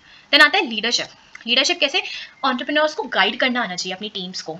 ठीक है, they work in teams, right, so they should know how to guide their team members towards share goals. उन्हें पता होना चाहिए कि वो अपनी team members को मोटिवेटेड कैसे रखें टू गिव देयर बेस्ट। वो इंडिविजुअल्स को, अपनी टीम मेंबर्स को इंस्पायर कैसे करें, वो उनको कंपेल कैसे करें, वो अपने आइडियाज को कितने इफेक्टिवली कम्युनिकेट कर पा रहे हैं, जिससे कि उनकी बातें उनके टीम मेंबर्स तक पहुंच पा रही है, and they are able to work together in that direction. So जो एक विजनरी एंटरप्रेन्योर होता है, he communicates a compelling mission, fosters a positive organisational culture and inspires individuals to contribute their best. वो अपने वर्कफोर्स को motivated रखते हैं for achieving those goals for which they are working. Then आता है resilience. Resilience होता है कि ऐसा नहीं होता कि बिजनेस कभी भी एक बार शुरू हो गया तो बस स्मूथली चलता जाए। हम सबने सुना है कि बिजनेस में बहुत उतार चढ़ाव आते हैं। ठीक है, तो जो चढ़ाव है वो तो अच्छे ही है, लेकिन ये जो उतार है, मतलब जो भी सेटबैक्स हमें मिलते हैं, जो भी कभी कभी होता है कि बिजनेस अभी ठीक नहीं चल रहा है, कैश आउटफ्लो बहुत ज़्यादा हो रहा है, कुछ प्रॉब्लम्स आ रही हैं, तो एंटरप्रेन्योर की वो कैपेसिटी कि वो इन सेटबैक्स को फेस कर सके, और जो भी वो फेलियर्स को भी फेस कर रहा है वो उनसे सीख सके कुछ, इसी को बोलते हैं resilience. Like you don't quit after failing, you bounce back, you come back stronger. आप अपनी स्ट्रैटेजीज को मोल्ड करते हो और उस हिसाब से एडजस्ट करते हो ताकि आप अपने लॉन्ग टर्म ऑब्जेक्टिव्स पर अच्छे से फोकस कर पाओ, right. So that is resilience. Then आता है डिसीजन मेकिंग। एंटरप्रेन्योर्स कभी भी ऐसे वेग या एम्बिगुअस डिसीजंस नहीं लेते हैं कि मतलब जो मन में आया कर लिया। नो, वो स्ट्रॉन्ग डिसीजन मेकर्स होते हैं, क्योंकि उनके पास जो भी इन्फॉर्मेशन होती है, जो भी अवेलेबल इन्फॉर्मेशन होती है, वो उसको अच्छे से स्टडी करते हैं, ठीक है। जितने भी रिस्क हैं और बेनिफिट्स हैं, वो रिस्क और बेनिफिट्स को आपस में कंपेयर करते हैं and they make informed choices, ठीक है। वो कुछ भी इरैशनल डिसीजन नहीं लेते हैं, दे identify opportunities, optimize resources for maximum impact through business uncertainties. Then आता है financial literacy, ठीक है। जो entrepreneurs होते हैं, they can create and analyze budgets. उन्हें ये सब चीज़ें देखना आता है, ये सब चीज़ें समझना आता है. They know from where to invest, किससे इन्वेस्टमेंट लेनी है, किधर इन्वेस्ट करना है. So they know all of these things and they know कि उन्हें कैसे, उनके पास फाइनेंशियल लिटरेसी होती है, ठीक है. And this skill enables entrepreneurs to navigate cash flow challenges, plan for growth and make data-driven financial decisions. बनाता है नेटवर्किंग. एंटरप्रेन्योर्स की कम्युनिकेशन स्किल्स बहुत अच्छी होनी चाहिए ताकि वो नेटवर्क कर पाए. नेटवर्क किसके साथ? नेटवर्क का मतलब ये क्या होता है कि दे बिल्ड रिलेशनशिप्स. वो एक वैल्यूएबल, वो अपने वैल्यूएबल कनेक्शंस फॉर्म करें, वो मीनिंगफुल रिलेशनशिप्स बिल्ड करें for personal and professional growth, ठीक है. और आप कनेक्शंस किनसे बिल्ड करते हो? इंडस्ट्री पीयर्स के साथ, क्लाइंट्स के साथ, मेंटर्स के साथ और प्रोफेशनल्स के साथ, ठीक है. Entrepreneurs with strong networking skills can access valuable resources, stay informed about industry trends, and leverage collaborative opportunities, enhancing overall resilience and versatility of their businesses. Then आता है innovativeness. ये तो हम बहुत बार पढ़ चुके हैं, सबको हमें पता ही है कि entrepreneurs they generate new ideas, वो unique ideas, unique technologies और यूनिक सोल्यूशंस के साथ आते हैं, जैसे कि जितने भी मार्केट में एग्जिस्टिंग प्रॉब्लम्स हैं वो इजीली उनको टैकल कर पाएं and they create a value for customers, ठीक है. They stay ahead of their competitors and they adapt to evolving market demands and they also drive differentiation बाकियों से अलग. देन आता है creative and design thinking. Creative and design thinking represent powerful tools in entrepreneurial arsenal, facilitating the generation of innovative solutions, fostering user-centric approaches, and driving business success. ये जो methodologies हैं ये empathy, ideation, iteration को prioritise करती हैं, जो कि एक डायनामिक प्रॉब्लम सॉल्विंग फ्रेमवर्क को क्रिएट करता है, ठीक है. अब हम देख रहे हैं कि क्रिएटिव और डिजाइन थिंकिंग की इंपॉर्टेंस क्या होती है फॉर एंटरप्रेन्योर्स. सबसे पहला आता है user centric innovation. Creative and design thinking prioritize understanding the needs, desires and challenges of end users. हमें कस्टमर्स के पॉइंट ऑफ व्यू से देखना पड़ेगा. हम अगर अपने पॉइंट ऑफ व्यू से देखेंगे तो हम नहीं समझ पाएंगे. हमें अपने आप को कस्टमर्स की जगह पर रख के देखना पड़ेगा कि हमें प्रॉब्लम क्या आ रही है, what the customers need, what are the changes which are required and हमें क्या प्रॉब्लम आ रही है, क्या पोटेंशियल इश्यूज हैं. तो हमें वो यूजर सेंट्रिक इनोवेशन, मतलब जो भी कस्टमर्स हैं, कस्टमर्स को यहाँ पे यूजर्स बोला गया, ओके. तो हमें यूजर्स की नीड को समझना है, उनके चैलेंजेस को समझना है एंड उसके हिसाब से हमें एक्शन लेना है. और अगर हम ये करेंगे तो the likelihood of product acceptance and loyalty ये बढ़ जाती है, ठीक है. ये एनहांस हो जाती है बिकॉज हम एग्जैक्टली आइडेंटिफाई कर लेते हैं कि यूजर्स को एक्चुअल में चाहिए क्या, ओके. Then आता है प्रॉब्लम सॉल्विंग एंड आइडिएशन, ठीक है. Creative thinking encourages exploration of diverse ideas and perspectives, ठीक है. हम क्यों कहते हैं कि हमारी टीम में डाइवर्सिटी होनी चाहिए? क्योंकि सबके पास अपने यूनिक आइडियाज है, सबके पास सबका अलग थॉट प्रोसेस है. तो उस थॉट प्रोसेस के हिसाब से, सबके अलग अलग पर्सपेक्टिव के हिसाब से हमारे पास बहुत ही वाइड रेंज ऑफ आइडियाज आती है, ठीक है. सो ये जो डाइवर्स आइडियाज हैं ये बहुत important, creative thinking in diverse ideas को एनकरेज करती है, ठीक है. Design thinking, with its emphasis on iteration prototyping, allows entrepreneurs to refine and optimize solutions based on user feedback. मतलब जो भी customers का feedback है उसके basis पर entrepreneurs जो हैं वो अपनी strategies को refine करते हैं, वो अपने solutions को optimize करते हैं, जिससे कि जो उनके products हैं वो और ज़्यादा effective और market ready होते हैं. Then आता है enhanced competitive advantage. This talks about कि creative and design thinking entrepreneurs को इनेबल करती है कि वो यूनिक प्रोपोजिशंस लेके आए, वो कुछ यूनिक लेके आए जो पहले किसी ने ना किया हो, ठीक है. जो पहले किसी ने सोचा भी नहीं हो, something unpredictable bye it's competitors, ठीक है. एक डिस्टिंक्टिव ब्रांडिंग, मतलब जो कोई कॉपी ना कर सके, जो किसी ने आज तक सोचा भी ना हो, वो एंटरप्रेन्योर्स करें, ठीक है. इसी को हम कॉम्पिटिटिव एडवांटेज बोलते हैं, ठीक है. जो और किसी, वो एडवांटेज जो हमारे पास हो और किसी के पास ना हो, ठीक है. It also positions the business as an industry leader, contributing to long term competitiveness. Then आता है अडेप्टेबिलिटी एंड रेजिलियंस. एंटरप्रेन्योर्स को पता होता है कि वो, मतलब वो उनका माइंडसेट इस हिसाब से होता है कि वो क्विकली अपने आप को एडजस्ट कर ले, वो क्विकली मार्केट कंडीशंस के हिसाब से अडेप्ट कर ले, क्योंकि मार्केट कभी भी स्टेबल नहीं रहती है, ठीक है. ऐसा नहीं होता है कि कोई चीज़ चल रही है तो वो चलती चली जाएगी. नो, हम जितने भी बिजनेसेस हैं वो एक डायनामिक एनवायरनमेंट में फंक्शन करते हैं, एक एवर चेंजिंग एनवायरनमेंट में. आज कस्टमर को ये पसंद है तो कल उसे ये पसंद है, ठीक है. तो entrepreneurs can quickly adjust to changing market conditions. They incorporate feedback and pivot their strategies based on evolving user needs. Consumer को आज ये पसंद है तो बिजनेस को उसके हिसाब से वर्क करना पड़ेगा. अब कंज्यूमर्स को कुछ और पसंद है तो उस चीज़ के बारे में फीडबैक लेके बिजनेस को उस हिसाब से फंक्शन करना पड़ेगा. सो उस हिसाब से entrepreneurs should also know to mould their strategies and work towards that what consumers want. resilience of businesses ensure that they remain relevant and responsive in the face of uncertainties. Yes, एक uncertain environment में ऐसा नहीं होना चाहिए कि आप बस कोशिश कर रहे हो, like you have to be responsive to the needs of consumers. Then आते हैं critical thinking skills. ठीक है, एंटरप्रेन्योर्स कोई भी इरेशनल डिसीजन नहीं ले सकते, ठीक है, उन्हें हमेशा रैशनली सोचना होता है, उन्हें सारी चीज़ें बहुत ही अच्छे से एनालाइज करनी होती है, रिसर्च करनी होती है, स्टडी करनी होती है, एनालाइज करनी होती है, और उसके बाद ही इतना सोचने समझने के बाद have to come up with a logical solution. Okay, so objectively entrepreneur skill is that objectively analyses the information and draws a rational conclusion. वो पहले सिचुएशन को अच्छे से देखते हैं, असेस करते हैं, and then they come up with a logical solution. ठीक है, this skill helps entrepreneurs logically connect ideas, scrutinise information, evaluate arguments, find inconsistencies in work and solve complex issues. Now moving forward, challenges associated with creative design thinking in business. Problems क्या क्या आते हैं, क्या क्या challenges entrepreneurs को face करने पड़ते हैं. सबसे पहला आता है resource intensiveness. तो जो भी extensive research की जो ज़रूरत होती है, the need for extensive research, prototyping and user testing, इसमें पैसा बहुत चाहिए होता है, इसमें फंडिंग चाहिए होती है. सो ये जो है बजट्स पे कंस्ट्रेंट लगाती है, ठीक है, it can strain limited budgets and periods. Okay, तो ये एक सबसे मेजर चैलेंज है. देन आता है रेजिस्टेंस टू चेंज. जो एम्प्लॉइज होते हैं वो अपना मन बना लेते हैं, मतलब they become comfortable working in that environment. But we all know कि बिजनेसेस जो हैं वो एक डायनामिक एनवायरनमेंट में फंक्शन करते हैं, ठीक है, चीज़ें चेंज होती रहती हैं, चेंज इज कॉन्स्टेंट, एंड आपको उस चेंज के साथ साथ अपने आप को चेंज करना पड़ता है, अपनी थिंकिंग, अपना थॉट प्रोसेस, अपने तरीके ऑपरेट करने के, अपनी स्ट्रैटेजीज, इन सबको चेंज करना पड़ता है. बट जो ट्रेडिशनल बिजनेसेस होते हैं वो चेंज करने से रेजिस्ट करते हैं, वो नहीं करना चाहते क्योंकि वो कंफर्टेबल होते हैं अपनी स्पेस में. सो ये एक बहुत ज़्यादा मेजर चैलेंज है कि वो अपने कल्चरल शिफ्ट को रेजिस्ट करते हैं, ठीक है, but that is required for creative and design thinking. So that resistance to change poses a major challenge. Then आता है ambiguity in measurement. Measuring the success of creative and design thinking initiatives can be challenging due to subjective nature of creativity. मतलब आप इसको quantify नहीं कर सकते, आप इसको numbers में नहीं बता सकते कि हाँ मैंने तो एकदम एक नंबर काम किया है. No, like entrepreneurs को difficulty face करनी पड़ सकती है in presenting clear ROI, return on investment. Okay, तो ये बहुत ज़्यादा इंपॉर्टेंट हो जाता है टू इस्टेब्लिश मीनिंगफुल की performance indicators that align with unique objectives of creative initiatives. Now moving forward, entrepreneurial decision making. अब हम बात कर रहे हैं कि डिसीजन मेकिंग प्रोसेस कैसी होती है. इसमें मेजरली 5 स्टेप्स होते हैं, बहुत ईजी है, ये हमने 12th की BST में भी पढ़ा था. आइडेंटिफाई द प्रॉब्लम और अपॉर्चुनिटी. आप यूजर सेंट्रिक अप्रोच से काम करते हो, जैसे कि अभी हमने पढ़ा था. आप अपने आप को कस्टमर की जगह पे रखकर देखते हो, फिर आप देखते हो कि प्रॉब्लम क्या आ रही है. You analyse the business environment, you analyse market trends and customer needs, कि अभी ट्रेंड क्या चल रहा है, कस्टमर्स क्या फॉलो कर रहे हैं, उन्हें क्या चाहिए और उन्हें क्या नहीं मिल पा रहा है. ठीक है, अब इसका एग्जाम्पल है क्रिएशन ऑफ एयरबीएनबी. एयरबीएनबी ने क्या आइडेंटिफाई किया, उन्हें ये आइडेंटिफाई किया कि लोगों को, जो लोग ट्रैवल करना चाहते हैं, उनको एक अफोर्डेबल और यूनिक accommodation नहीं मिल पा रहा है. ठीक है, so they identified a problem, lack of affordable and unique lodging options for travellers. ठीक है, देन आता है गैदरिंग इन्फॉर्मेशन एनालिसिस. आपने एक बार प्रॉब्लम आइडेंटिफाई कर ली, उसके बाद आपको इन्फॉर्मेशन गैदर करनी है कि आप इस प्रॉब्लम का सोल्यूशन लाना चाहते हो, पर क्या वो सोल्यूशन पॉसिबल है और आप उसे कैसे लेके आओगे.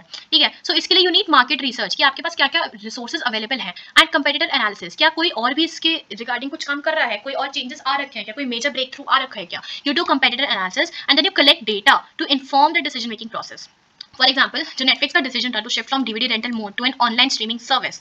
ठीक है, तो इधर नेटफ्लिक्स ने क्या किया, उसने इन्फॉर्मेशन गैदर करी, उसने एनालिसिस किया, उसने देखा कि क्या ये जो सोल्यूशन है, मतलब DVD रेंटल मोड से ऑनलाइन स्ट्रीमिंग सर्विस, क्या ये वर्क करेगा, एंड यस इट वर्कड. सो या सेकंड स्टेप, एग्जाम्पल्स जिन स्टेप्स में दे रखे हैं इंपॉर्टेंट है, तो डेफिनेटली एक बार सब देख के जाना. देन आता है generating alternatives.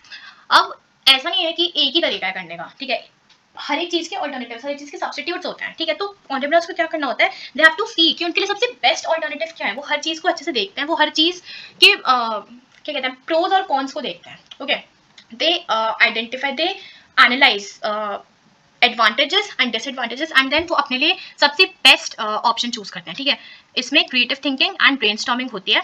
Like for instance, when faced with the challenge of reducing transportation cost and environmental impact, Elon Musk ने क्या डिसीजन लिया, उन्होंने SpaceX बनाया. It led to creation of SpaceX.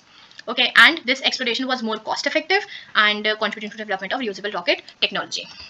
Then आता है evaluating and selecting the best option. आपने देख लिया कि आपके पास क्या क्या ऑल्टरनेटिव्स अवेलेबल हैं. अब इतने ऑल्टरनेटिव्स अवेलेबल है, इसमें से आपने देखा कि इसकी क्या प्रोज एंड कौन से क्या एडवांटेजेस एंड डिसएडवांटेजेस हैं, एंड उसके बेसिस पे on the basis of feasibility, cost and potential impact, you have to choose the best alternative for you, जो आपके लिए सबसे बेस्ट काम करेगा, द बेस्ट फिट. सो इसका एग्जाम्पल आ जाएगा Steve Jobs decision to introduce iPod, revolutionising the music industry. ठीक है, तो ये स्टीव जॉब्स वाला एग्जांपल आता है इस 4th नंबर पे। फिर आता है इम्प्लीमेंटेशन एंड मॉनिटरिंग। एक बार आपने सेलेक्ट कर लिया कि आप ये वाले इस वाले ऑल्टरनेटिव्स के साथ जाओगे, then you have to bring that plan into action. आपने जो भी सोल्यूशन चूज किया है उसको इंप्लीमेंट करना पड़ेगा, उसको एक्शन में लेके आना पड़ेगा, और एक्शन में लाने के बाद you have to monitor its performance कि आपने जो सोचा था, आपने जो डिसाइड कर रखा था, जो प्री डिटरमाइंड स्टैंडर्ड्स थे कि हाँ ये ऐसे वर्क करना चाहिए, इसका आउटकम ये आना चाहिए, क्या वो आउटकम आया है? क्या वो उस परफॉर्मेंस उस जो भी क्राइटेरिया आपने सेट किया था, क्या वो उस क्राइटेरिया को फुलफिल कर रहा है, फंक्शन कर पा रहा है, अच्छे से परफॉर्म कर पा रहा है कि नहीं, वो आपको मॉनिटर करना पड़ेगा। For example, Mark Zuckerberg's decision to acquire Instagram is a case in point. ठीक है, recognising the growing trend of photo sharing, Zuckerberg ने क्या किया, मतलब उन्होंने ये आइडेंटिफाई किया कि आजकल फोटो शेयरिंग का ट्रेंड बहुत बढ़ रहा है। सो उन्हें सक्सेसफुली इंस्टाग्राम को फेसबुक इकोसिस्टम में इंटीग्रेट कर दिया and capitalised on platforms popularity.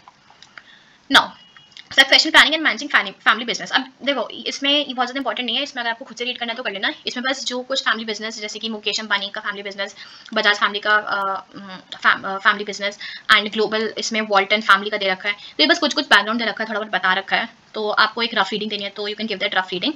We gonna start with this, some strategies that ensure a smooth succession of businesses.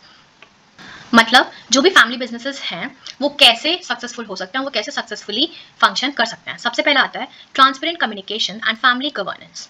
ठीक है, इसमें क्या है कि आपके जो भी फैमिली वैल्यूज हैं, जो भी आपके गोल्स हैं, जो एक्सपेक्टेशंस हैं, वो आपको ओपनली डिस्कस करने आने चाहिए, वो आपको ओपनली कम्युनिकेट करना चाहिए। ठीक है, as well as articulating the vision of future. ठीक है, अपने फैमिली वैल्यूज, गोल्स, एक्सपेक्टेशंस और जो फ्यूचर का विजन है उसे ओपनली अपने फैमिली मेंबर्स के साथ डिस्कस करिए। ठीक है, आप एक फैमिली कॉन्स्टिट्यूशन बनाइए जिसमें कि आप आउटलाइन करेंगे कि सबके रोल्स क्या है, रिस्पॉन्सिबिलिटीज क्या है और डिसीजन मेकिंग प्रोसेसेस, जिससे कि आपके जो भी कॉन्फ्लिक्ट अराइज हो सकते हैं या फिर हैं, आप उन्हें मिटिगेट करो, मतलब उन्हें खत्म करो and foster a shared understanding among family members. ठीक है, इसके लिए आपको रेगुलर फैमिली मीटिंग्स चाहिए या फिर अगर आपको एक्सटर्नल एडवाइजर चाहिए, सो वट एवर, जिस भी तरीके से, by whatever means you can do it's, you should do it, because एक कम्युनिकेशन, एक प्रॉपर कम्युनिकेशन बहुत ज़्यादा ज़रूरी है। देन है प्रोफेशनलाइजेशन ऑफ लीडरशिप, क्योंकि फैमिली बिजनेस है बट इट डजंट मीन कि इसमें प्रोफेशनलिज्म नहीं होगा। Professionalism is very important. ठीक है, इसमें आप एक एक्सटर्नल एग्जीक्यूटिव भी हायर कर सकते हो या फिर फैमिली मेंबर्स के थ्रू भी आप कोई फॉर्मल एजुकेशन डेवलप कर सकते हो, ट्रेनिंग प्रोग्राम्स को डेवलप कर सकते हो, जिसमें कि इसका गोल क्या होना चाहिए बेसिकली कि आप फैमिली वैल्यूज को कंबाइन कर सको प्रोफेशनल मैनेजमेंट प्रैक्टिसेस के साथ। ठीक है, मतलब फैमिली बिजनेस है, ठीक है, फैमिली बिजनेस है, but you have to combine family values with professional management practices, professionalism भी होना चाहिए उस फैमिली वैल्यूज में। Right, then mentorship and succession development programmes. जो सीनियर फैमिली मेंबर्स हैं या फिर जो एक्सटर्नल मेंटर्स हैं वो सक्सेसर्स को गाइड कर सकते हैं बाय शेयरिंग देयर एक्सपीरियंसेस। मतलब जैसे कि अगर आपको कोई फैमिली बिजनेस है तो आपके दादाजी या फिर पर दादाजी या दादी जी वो आपको गाइड कर सकते हैं। जो अब जो न्यू बॉर्न्स आ रहे हैं उसी फैमिली बिजनेस में, वो न्यू बॉर्न्स को, उन यंग सक्सेसर्स को गाइड कर सकते हैं अपने एक्सपीरियंसेस शेयर करके and by imparting industry knowledge, by providing leadership insights. Okay, यही डेवलपमेंट प्लान, ये succession development plan and mentorship, this is very important in our family business. ठीक है, इसमें एक फॉर्मल ट्रेनिंग के फॉर्म में हो सकता है ये, या फिर exposure to different facets of business and opportunities for skill development.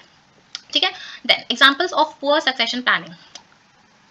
हमें यहाँ पे पुअर सक्सेशन प्लानिंग के एग्जांपल्स रखे हैं। मतलब सक्सेशन प्लानिंग जितना इजी साउंड कर रहा है कि हाँ ठीक है रेगुलर फैमिली मीटिंग्स कर लो, ये कर लो, वो कर लो, it's not that easy, it's tricky process because it involves navigating complex family dynamics. जो फैमिली डायनामिक्स हैं वो बहुत कॉम्प्लेक्स होते हैं, राइट। जो इंडिविजुअल के एस्पिरेशंस हैं एंड जो बिजनेस एक्यूमेंट है, उन दोनों को बैलेंस करना बहुत ज़रूरी हो जाता है and ensure a seamless transfer of leadership. मतलब पहले किसी और के पास थी लीडरशिप, अब वो लीडरशिप किसी और के पास जा रही है, तो इस प्रोसेस में बहुत सारे कॉन्फ्लिक्ट्स भी अराइज हो सकते हैं, right. So for that reason ये जो सीमलेस ट्रांसफर है लीडरशिप का, ये भी बहुत इंपॉर्टेंट है to avoid those conflicts. Challenge यहाँ पे मेन चैलेंज यही आता है कि आपको पर्सनल इंटरेस्ट, जो आपके पर्सनल इंटरेस्ट हैं उनको अलाइन करना होता है with long term goals of business and this is what happens.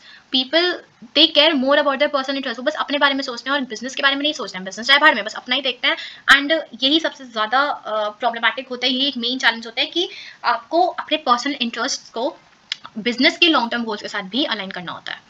ठीक है, अब इधर एग्जाम्पल से रखते हैं, जैसे डीएलएफ लिमिटेड। डीएलएफ लिमिटेड में क्या हुआ था, जो केपी सिंह है जो कि फाउंडर थे डीएलएफ लिमिटेड के, he step down as a chairman. ठीक है, तो यहाँ पे लीडरशिप वैक्यूम आ गया, मतलब लीडरशिप पोजीशन ओपन हो गई, खाली हो गई एंड ये जो लीडरशिप पोजीशन थी ये उनके बेटे को हैंड ओवर कर दी गई, राजीव सिंह को। बट इसमें भी कंट्रोवर्सी आई, कॉन्फ्लिक्ट्स आए एंड इसलिए डीएलएफ लिमिटेड को भी बहुत अनवांटेड अटेंशन मिला because of such family dispute. And इसमें प्रॉब्लम क्या थी, lack of well communicated and transparent succession plan, जिससे कि it led to uncertainties and internal strikes. और इसका इफेक्ट कैसे हुआ कंपनी पर, शेयर प्राइसेस गिर गए। ओके, देन आता है द मुरुगप्पा ग्रुप। इसमें क्या था, इधर डिस्प्यूट था over leadership with in family, ठीक है। और जब ये डिस्प्यूट नजर में आया, कंपनी को अनवांटेड अटेंशन मिला एंड जिसकी वजह से उसकी रेपुटेशन पे बहुत मेजर इंपैक्ट आया, ठीक है। And this is another example of poor succession planning, क्योंकि सारे फैमिली मेंबर्स अपने अंदर ही लड़े जा रहे थे लीडरशिप के लिए। देन आता है the Reddy family, founders of Apollo hospitals. The absence of transparent and agreed upon succession plan resulted in internal conflicts and disagreement over control. Group को कंट्रोल कौन करेगा, ठीक है, किसके पास कितनी पावर है, कौन किसके पास कितनी लीडरशिप है, ये सारे इंटरनल कॉन्फ्लिक्ट्स आते रहे और कंट्रोल के ऊपर डिसएग्रीमेंट्स होते रहे। So this is also another example of poor family planning, poor succession planning. Now अब हम पढ़ने वाले हैं DPIIT registration and benefits. DPIIT क्या है, department for promotion and department of promotion of industry and internal trade, ठीक है। ये गवर्नमेंट डिपार्टमेंट है एंड ये रिस्पॉन्सिबल है उन पॉलिसीज को फॉर्मुलेट और इम्प्लीमेंट करने के लिए जिससे कि आप इंडस्ट्रियल ग्रोथ को रेगुलेट करो और प्रमोट करो, ठीक है। अगर कोई कंपनी DPIIT में रजिस्ट्रेशन लेती है तो वो स्टार्टअप इंडिया इनिशिएटिव के काफ़ी सारे बेनिफिट्स अवेल कर सकती है। अब ये होगा कैसे, स्टार्टअप सबसे पहले स्टार्टअप इंडिया पोर्टल पे रजिस्टर कर सकते हैं। इसके लिए उनको कुछ डिटेल्स देनी होती हैं, जैसे कि details about business, innovation, compliance with the definition of startup as per startup India scheme. And एक बार आपका रिकग्निशन हो गया, एक बार आपका रजिस्ट्रेशन हो गया, तो फिर स्टार्टअप्स एलिजिबल हो जाती हैं for various incentives including tax benefits, self certification compliance and access to government schemes, ठीक है। अब इसके DPIIT में रजिस्ट्रेशन करने के कुछ की एडवांटेजेस होते हैं और वो क्या है, सबसे पहला तो है टैक्स बेनिफिट्स। टैक्स बेनिफिट में क्या आता है कि आपको इनकम टैक्स एग्जेम्पशन मिलता है 3 साल बाद, थ्री कॉन्जिक्यूटिव असेसमेंट ईयर्स का, मतलब 10 में से आपको सिर्फ 3 कॉन्जिक्यूटिव असेसमेंट का ही तक ही करना होता है, मतलब आपको इनकम टैक्स एग्जेम्पशन मिलता है। जैसे कि क्या होता है, फाइनेंशियल सस्टेनेबिलिटी बढ़ती है एंड जो आपका टैक्स कंप्लायंस का जो बर्डन है वो थोड़ा कम हो जाता है। देन आता है सेल्फ सर्टिफिकेशन कंप्लायंस। स्टार्टअप्स अपने आप को सेल्फ सर्टिफाई कर सकते हैं अपनी कंप्लायंस को लेके with various labour and environmental laws. इससे क्या है, बस रेगुलेटरी प्रोसीजर को सिंप्लीफाई कर दिया जाता है, reducing the bureaucratic burden on new businesses, तो थोड़ा और सीमलेस वे में फंक्शन कर सकता है। देन आता है innovation and patent support. DPIIT recognized startups may receive support for filing patents to fast track process, मतलब वो इस प्रोसेस को सिंप्लीफाई कर सकते हैं और कर देते हैं और फास्ट कर देते हैं। And avail a rebate in patent filing fees, मतलब फीस में भी उनको थोड़ी बहुत रिबेट मिल जाती है, थोड़ा रिलैक्सेशन मिल जाता है, ठीक है। इससे क्या होता है, स्टार्टअप्स को एनकरेजमेंट मिलता है to invest in research and development and protect their intellectual property rights. Access to government schemes. कौन कौन सी गवर्नमेंट स्कीम्स को एक्सेस मिलता है, सबसे पहले फंडिंग सपोर्ट, आपको गवर्नमेंट ग्रांट्स वगैरह मिल जाती हैं and you can participate in government led programmes aimed at nurturing innovation and entrepreneurship. Then networking and collaboration opportunities, आप नेटवर्क कर सकते हो। नेटवर्क किन किन के साथ, with other registered startups, industry leaders, government officials through events and seminars. इससे क्या होता है, it fosters collaboration, knowledge sharing and potential business partnerships. Another ease of winding up. Startups can wind up operations within 90 days. अभी थोड़ा important आ जाता है 90 days, ये time limit याद रखना। Startups can wind up operations in 90 days under the insolvency bankruptcy code, reducing the complexities associated with the closure of businesses. Another faster government procurement. DPIIT registered startups are eligible for faster processing of government tenders. मतलब वो process को थोड़ा जल्दी कर देते हैं, quick कर देते हैं एंड ईजी कर देते हैं, making it easier for them to participate in public procurement processes. Then आता है recognition and visibility.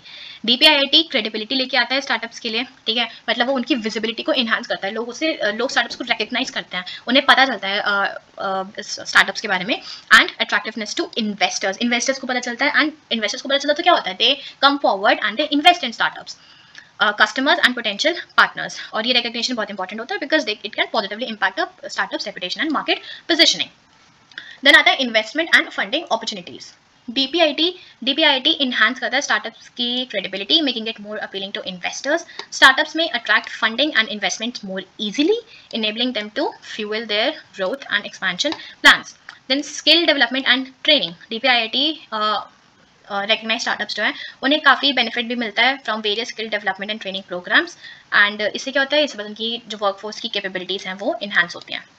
Now DPIIT registration eligibility, कौन से स्टार्टअप कंपनीज DPIIT में रजिस्टर कर सकती है, इसका एलिजिबिलिटी क्राइटेरिया क्या है। सबसे पहले तो एंटिटी टाइप, जो स्टार्टअप है वो रजिस्टर्ड होना चाहिए as a private limited company और LLP और अ रजिस्टर्ड पार्टनरशिप फर्म।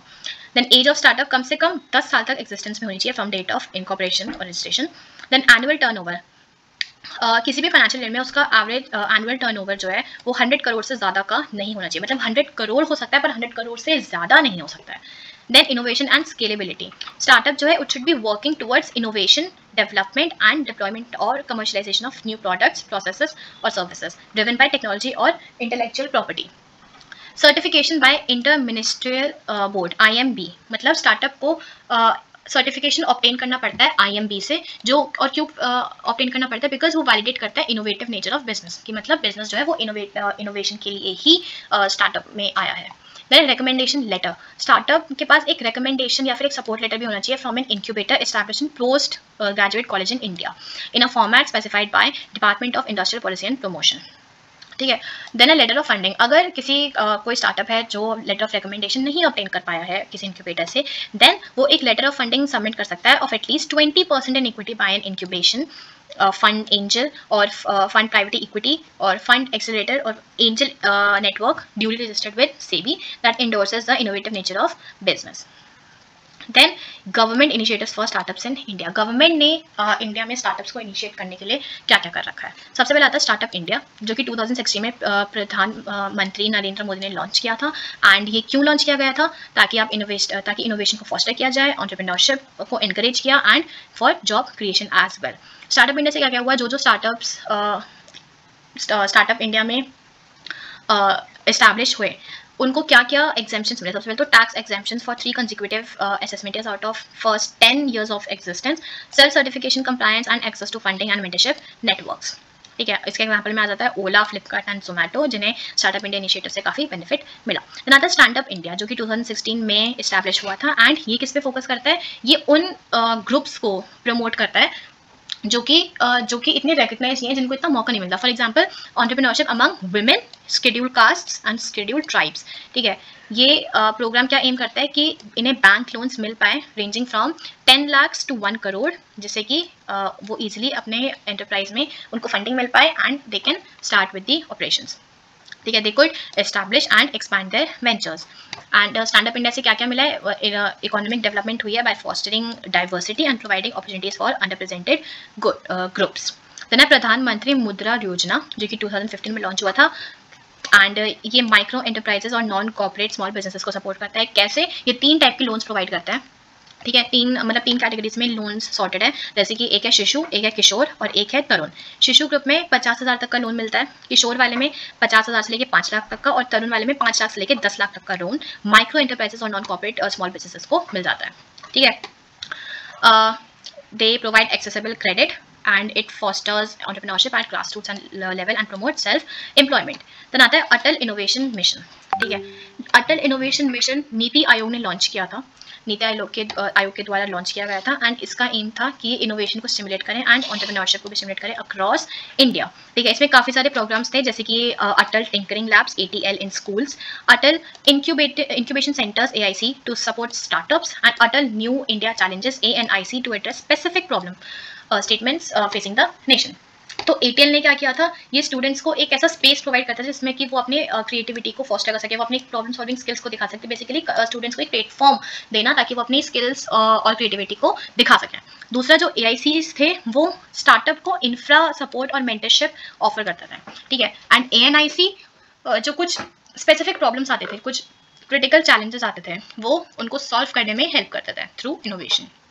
ठीक है, then Make in India. Make in India was launched in 2014 and Make in India, as we all know, इसका एम यही था कि वो इंडिया को एक ग्लोबल मैन्युफैक्चरिंग हब में ट्रांसफॉर्म कर सके। जैसे कि ये टाइम था जब हम लोग का एक मोटो था to ban Chinese products, right, and use only Indian products. तो इसका यही था कि it encourage business including startups to manufacture products in India. मतलब इंडिया में आप फैक्ट्रीज खोलो, इंडिया में बिजनेस करो, इंडिया में प्रोडक्ट्स बनाओ and promote innovation and ease of doing business. ठीक है, अगर आप इंडिया में करोगे तो उससे जॉब्स भी क्रिएट होगी, एम्प्लॉयमेंट अपॉर्चुनिटीज बढ़ेंगी, इकोनॉमिक ग्रोथ होगी and overall productivity he rise होगी।